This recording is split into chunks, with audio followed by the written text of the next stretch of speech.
महावितरण कंपनीकडून वीज ग्राहकांच्या परवानगीशिवाय स्मार्ट मीटर बसवले जात आहे। स्मार्ट मीटर आणि जुन्या मीटरच्या वीज बिलामध्ये मोठ्या प्रमाणात तफावत आढळून येत असल्याने वीज ग्राहकांवर आर्थिक भार वाढला असून नागरिकांमध्ये असंतोषाचे वातावरण पसरले आहे।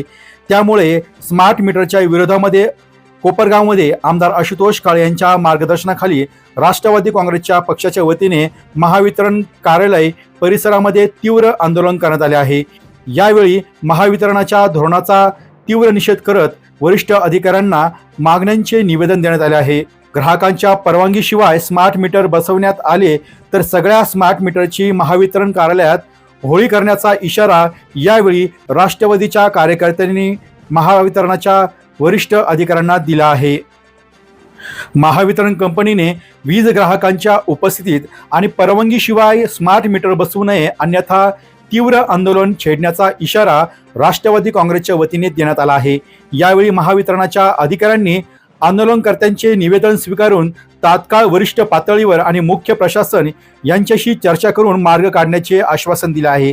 यावेळी राष्ट्रवादी काँग्रेस पक्षाचे पदाधिकारी, कर्मवीर शंकरराव काळे सहकारी साखर कारखाना व संलग्न संस्थेचे पदाधिकारी, आजी माजी नगरसेवक, कार्यकर्ते आणि नागरिक मोठ्या संख्येने यावेळी उपस्थित होते। स्मार्ट मीटर संदर्भात माननीय आमदार आशुतोष काळे यांच्या मार्गदर्शनाखाली आम्ही राष्ट्रवादी काँग्रेस पार्टी सर्वजण मोर्चे घेऊन आलोय।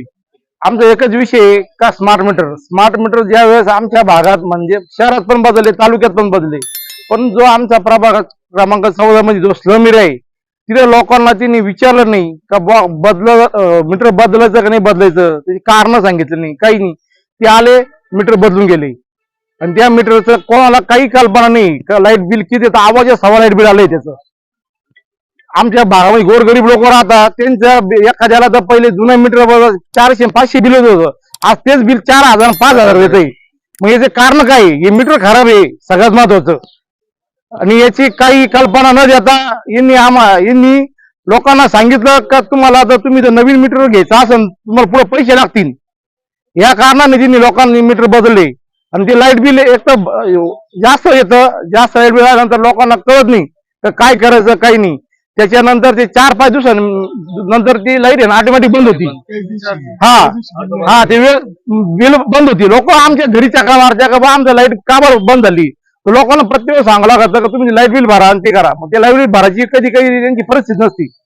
आमचा जो भाग आहे तो स्लम एरिया भाग आहे, तर MSCB एकच विनंती आहे का तिने जे मीटर बसवले ते तुम्ही बदलून टाका, नाही बदलले तर ते आम्ही सेम मीटर घेऊन होळी करू त्या मीटरची। म्हणणं आहे का हे मीटर चुकीचे, कारण की एकदम अव्वाच्या सव्वा अशा पद्धतीचं बिल या ठिकाणी येत आहे। त्याच्या विरोधात आज आम्ही आमचे वाल्मिक भाऊ विजू भाऊ यांनी आता तुम्हाला सांगितलं का जर हा MSCBने या स्मार्ट मीटरवर काही कारवाई केली नाही तर नक्कीच या ठिकाणी मोठं आंदोलन या ठिकाणी होईल।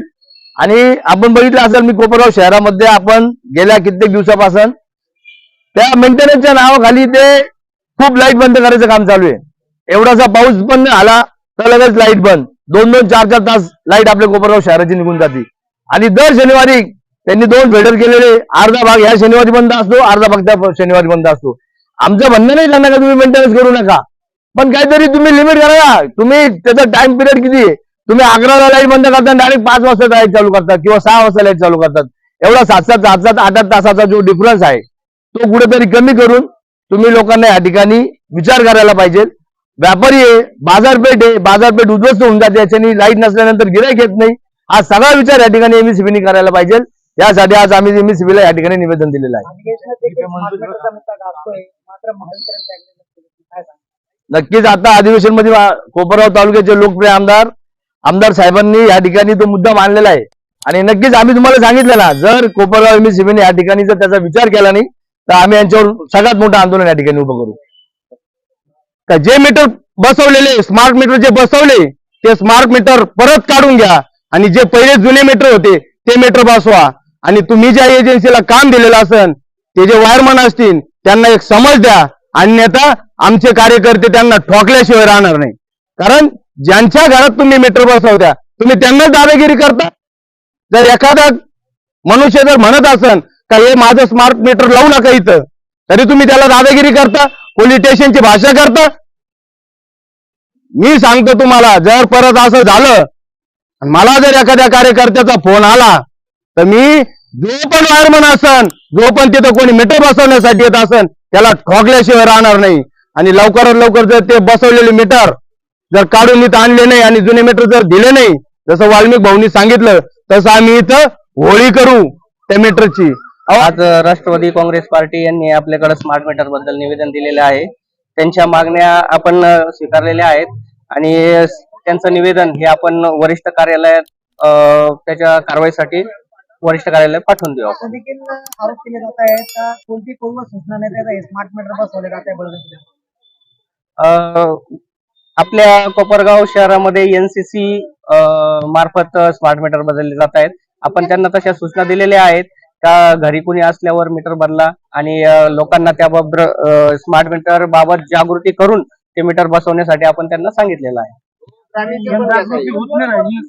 शासनाने नियमावली ठरवून दिलेली आहे का संमती घेणं गरजेचं आहे, मात्र कुठल्या प्रकारची नागरिकांची संमती, वीज ग्राहकांची संमती घेतली जात नाही महावितरण. संमतीची नियमावली आपण आता तुम्हाला जे शासनाने वेळोवेळी GR आपल्याला पाठवलेले आहेत आपण त्याची कॉपी तुम्हाला देऊ. आपण जे पण भारताचे गॅजेट्स आहेत स्मार्ट मीटर बाबत त्याचे पण गॅजेट्स तुम्हाला आम्ही उपलब्ध करून देऊ. त्यामध्ये संमतीचा विषय अजून असा काही दिलेला नाहीये त्याच्यामध्ये. आणि काल पण अधिवेशनामध्ये